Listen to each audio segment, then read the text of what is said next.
হ্যাটো এ শুভদীপ বলছি। কে শুভদীপ? কে শুভদীপ? আরে তোর কালকে 500 টাকা দিয়ে এলাম, বলে বড় বাজার থেকে একটা মাল এনে দিতে আমার নামে। বড় বাজার? কে বলছেন ভালো করে বলুন তো।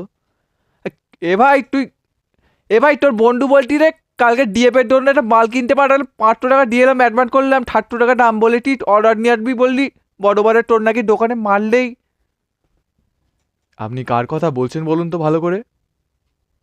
এ ভাই একই মারতি 500 টাকা। এ ভাই তোকে কালকে বললাম একটা ডিএফকে গিফট করবো কালকে। এ ভাই তুই এনেছিস তো না একই মারতিস? আপনাকে, আপনি কাকে চান একটু ভালো করে বলবেন। ঠুবো ডিপ ঠুবো ডিপ। আপনি কি টাটু বলতেন? এ কি ফ্যাজলামি? তুমি ফ্যাজলামি মারার জায়গা পাও না। ঠুবো ডিপ আবার টাটু।